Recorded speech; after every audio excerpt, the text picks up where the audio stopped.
مصدق ملک صاحب، کیا اگر ایران اور امریکہ کے درمیان سارے معاملات باقی چھوڑ دیں، اسٹریٹ آف ہرموز کو کھولنے کے ایشو پہ کوئی سمجھوتا ہو جاتا ہے تھرو پاکستان، ترکی، ایجپٹ، تو سیز فائر ہو سکتا ہے؟ دیکھیے، کوئی بھی آپ معاملہ پرانا بھی تاریخی طور پر اٹھا کے دیکھ لیں، ادر دین فیو کیسز، کوئی حتمی جیت اور حتمی ہار مشکل ہوتی ہے، کوئی ایسا معاملہ چلتا نہیں ہے۔ ابھی آپ افغانستان کے حوالے سے دیکھ لیں، امریکہ نے جاتے جاتے کلیم کیا کہ ہم جیت گئے، ہمارا کام ختم ہو گیا، ہم جا رہے ہیں۔ افغانستان نے کلیم کیا کہ ایک باہر کا انفلوئنس آیا ہوا تھا، وہ یہاں پہ بیٹھے ہوئے تھے، ہم نے ان کو نکال دیا۔ دونوں نے پارشل وکٹری اپنی اپنی نیریٹو میں کلیم کر کے ایک لیجیٹمیٹ سپیس بنائی، جس لیجیٹمیٹ سپیس میں وہ جنگ ختم ہو سکے۔ بالکل اسی طرح یہاں پہ بھی جو آپ نے ابتدائیے میں کہا کہ ایک کہہ رہا ہے کہ تم شکست قبول کرو اور دوسرا کہہ رہا ہے میں تمہیں شکست دے دوں گا، یہ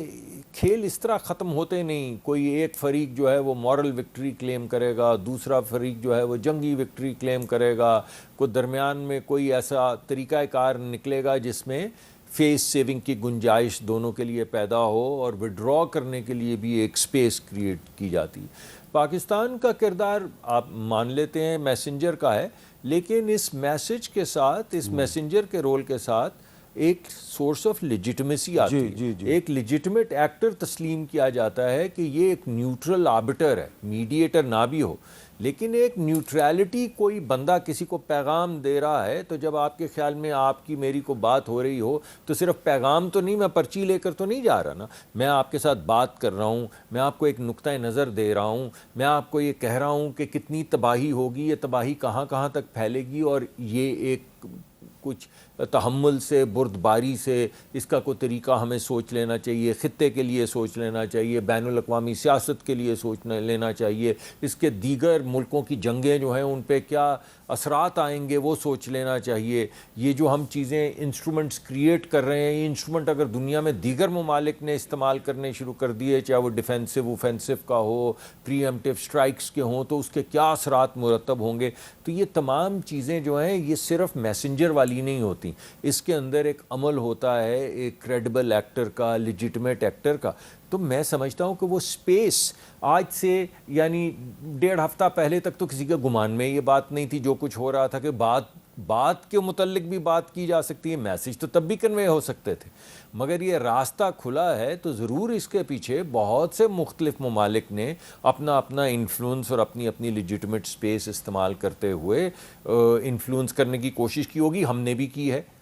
کی ہے، اور اگر دنیا نے جانا ہے کہ یہ ایک لیجیٹمیٹ اس وقت ایکٹر ہے جو چاہتا ہے کہ امن قائم ہو جائے، تو وہ سپیس اگر یہاں تک پہنچ چکی ہے کہ ایک کے 15 نکات، ایک کے 4 نکات یا جو بھی ہے معاملہ، وہ ٹیبل پر آ گئے ہیں، یعنی کوئی بیسس تو بنی ہے نیگوشیشن کی، اس سے پہلے تو کوئی گفتگو نہیں تھی۔ تو ہم پر امید ہیں، وقت لگے گا۔ اس میں ایک اور نقطہ بڑا اہم ہے، جو ایران کی 5 شرائط ہیں، وہ تو سٹیٹڈ پوزیشن ہے ایران کی، اس کا جو پہلا نقطہ ہے وہ یہ ہے جی ایران پر حملے اور ایران کے اہلکاروں کی جو ٹارگٹ کلنگ ہے وہ فوری طور پہ بند کی جائے، ایران کے خلاف آئندہ کوئی جارحیت نہ ہونے کی ٹھوس ضمانت دی جائے، حالیہ جنگ میں نقصانات کی تلافی بصورت معاوضہ کی جائے، ایران کے اتحادی اور حمایت یافتہ گروہوں یعنی حزب اللہ اور حماس کے خلاف بھی کارروائی بند کی جائے، آبنائے ہرموز پر ایران کی خود مختاری کا احترام کیا جائے۔ پہلا نقطہ ہے ایران پر حملے اور اہلکاروں کی ٹارگٹ کلنگ بند کی جائے۔ رائٹرز نیوز ایجنسی نے خبر دی آج کہ پاکستان کے کہنے پہ امریکہ نے اسرائیل سے کہا کہ آپ ان کا جو فارن منسٹر ہے عباس اراغچی اور پارلیمنٹ کے جو اسپیکر ہیں باقر کالیباف، ان کو ٹارگٹ نہیں کریں گے۔ تو علی ظفر صاحب، کیا یہ جو انٹرنیشنل میڈیا کے ذریعے جو میسیجنگ ہو رہی ہے، تو کیا اس کا مطلب یہ ہے کہ ایران کی جو شرائط ہیں 5، ان میں سے جو پہلی شرط ہے اس پر غور و فکر نہیں کیا گیا، بلکہ اس کو عملی صورت بھی دے دی گئی ہے، پاکستان کے ذریعے یقین دہانی کروا دی گئی ہے؟ دیکھیں جی، اس میں بہت اہم چیز ہے، بڑی اچھی بات ہے اگر یہ ہو جائے،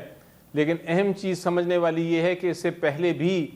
2 بار نیگوسیشنز کے جب دوران، یعنی جب مذاکرات ہو رہے تھے، بات چیت ہو رہی تھی، تو 2 بار پہلے بھی حملہ ہو گیا نیگوسیشنز کے جاری ہونے کے اور ایک اختتام تک پہنچنے کے باوجود۔ تو پاکستان کو ابھی فی الحال جو کر رہا ہے، جیسا میں نے کہا کہ بالکل درست ہے، ہم ایک میسنجر چلیں، آپ اس کو فیسیلیٹیٹر کہہ لیں، لیکن ہمیں کسی قسم کا گارنٹور یا کسی قسم کا ہمیں ایک کمٹمنٹ کے ساتھ انوالو ہونے کی ضرورت نہیں ہے۔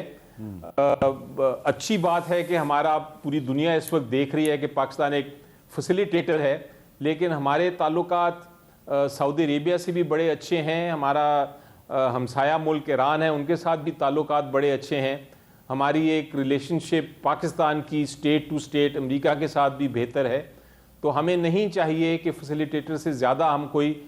اس جوش میں آ کے کہ ہم کوئی بڑا ہماری واہ واہ ہو رہی ہے تو ہم کوئی آگے بڑھ جائیں اور کمٹمنٹس کر لیں، اور وہ کمٹمنٹ کی خلاف ورزی ہو تو ہمارے اوپر بھی اس کا اثر ہو سکتا ہے۔ جب تک تو میسنجر ہیں یا فیسیلیٹیٹر ہیں، بہت اچھا رول ہے، اس رول تک ہمیں اپنے آپ کو رکھنا چاہیے، اور ہم بھرپور کوشش کرتے رہیں اپنے گڈ آفسز استعمال کر کے کہ یہ معاملہ طے ہو، جس طرح باقی ممالک بھی کوشش کر رہے ہیں، چین بھی کر رہا ہے، ترکی ہے،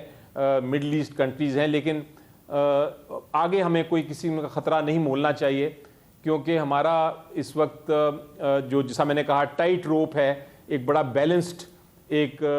فارن پالیسی ہے، ہم اس تک ہی محدود رکھنے کی ضرورت ہے۔ اب جہاں تک ایران کا پہلا جو ڈیمانڈ ہے، میری نظر میں یہ ڈیمانڈ بہت جائز ہے۔ جیسا میں نے کہا کہ ہر قسم کے قانون کو آپ دیکھ لیں، ہر قسم کے اخلاق کو دیکھ لیں، تو یہ ناجائز جو جنگ ہے، اس کو اگر ختم کرنے کے لیے پہلی کنڈیشن ایران لگا رہا ہے، اور یہ پہلی کنڈیشن میں یہ بھی شامل ہے کہ کوئی اسیسینیشنز نہیں ہوں گی، قتل نہیں کیا جائے گا، جو کہ بالکل ہی غیر قانونی یعنی ایسی چیز ہے جو کہ کوئی سوچ بھی نہیں سکتا تھا کہ زمانے میں بھی کہ ایسا بھی کوئی ملک کرے گا کہ دوسرے ملک کے صدر کو اور ان کے جو لوگ ہیں، جو منسٹرز ہیں، ان کو مارے گا آ کے۔ تو یہ جب یہ والے جو دو مطالبات ہیں کہ آپ یہ مارنا بند کریں، اسیسینیشنز بند کریں، اور آپ جنگ بند کریں، یہ تو میرا خیال ہے اتنا جائز مطالبہ ہے کہ اس کے بغیر آگے بڑھ ہی نہیں سکتے۔ علی ظفر صاحب، اس میں اس چیز کو بھی ہمیں ذہن میں رکھنا ہے کہ آج بھی ایران نے جو ایران کی جو نیوی کے جو سربراہ ہیں کمانڈر علی رضا صاحب، ان کو اسرائیل نے ٹارگٹ کیا ہے آج، لیکن رائٹرز کی خبر کے مطابق ابھی تک امریکہ نے اسرائیل سے یہ کہا ہے کہ جو آپ کی ہٹ لسٹ ہے اس میں سے باقر کالیباف کو اور عباس عراقچی کو نکال دیں، تو صرف اتنی سی ڈیولپمنٹ ہے۔ باقی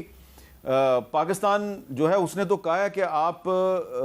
کسی کو بھی ٹارگٹ نہ کریں، لیکن اسرائیل جو ہے اس نے امریکہ کے ذریعے یہ میسج دیا ہے ہم صرف ان دو کو ٹارگٹ نہیں کر رہے، لیکن ایران کہہ رہا ہے کہ آپ کسی کو بھی ٹارگٹ نہ کریں۔ جی دیکھیں، یہی حامد میر صاحب اتنی عجیب و غریب بات ہے کہ آپ اب یہ اسٹیٹ ٹو اسٹیٹ آپ یہ بات کر رہے ہیں کہ ہمارے پاس ایک اسیسینیشن لسٹ ہے اور ہم اس کو ایلیمنیٹ کریں گے، اس کو ماریں گے، اس کو نہیں ماریں گے۔ یہ بات ہی اتنی عجیب و غریب ہے کہ آپ اگر ایک قانون دان کے تحت طور پہ، آپ ایک شہری کے طور پہ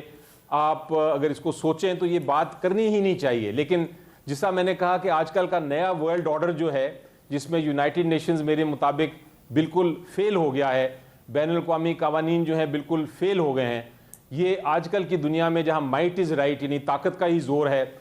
جنگل کا بھی قانون اس کو میں نہیں کہوں گا، اس کو میں کہوں گا مائٹ از رائٹ، کہ جس کے پاس طاقت ہے وہ جو مرضی کرتا پھرے۔ تو اس قسم کی بات جب آپ سنتے ہیں تو آپ کو لگتا ہے کہ یہ تو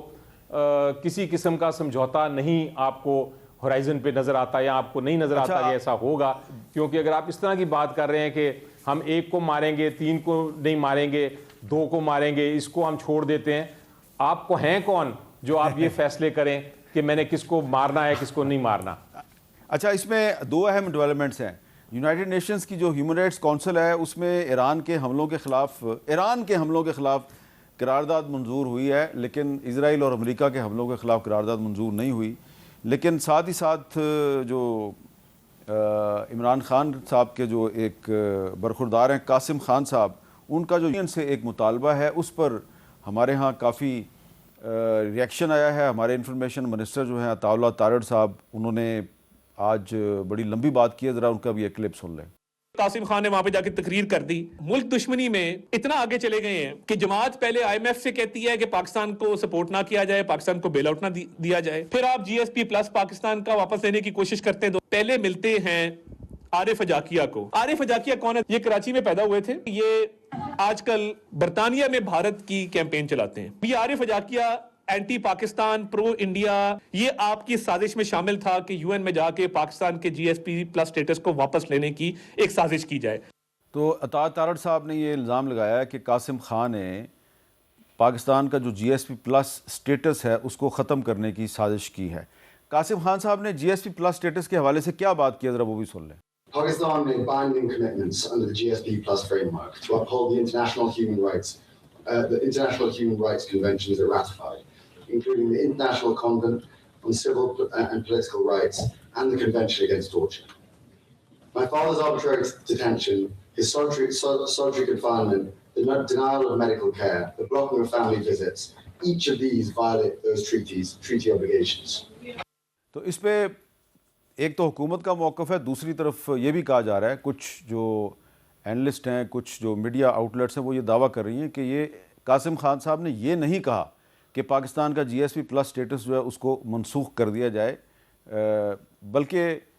انہوں نے اس کا ذکر کیا ہے کہ پاکستان جو ہے وہ اس معاہدے کے تحت پابند ہے. اس سلسلے میں اخبار جو ہے اس نے اس پر یہ واضح طور پہ کہا ہے, the claim that a viral clip shows former prime minister Imran Khan son Qasim demanding the suspension of Pakistan G S P plus status with the European Union at a UN HRC summit is false.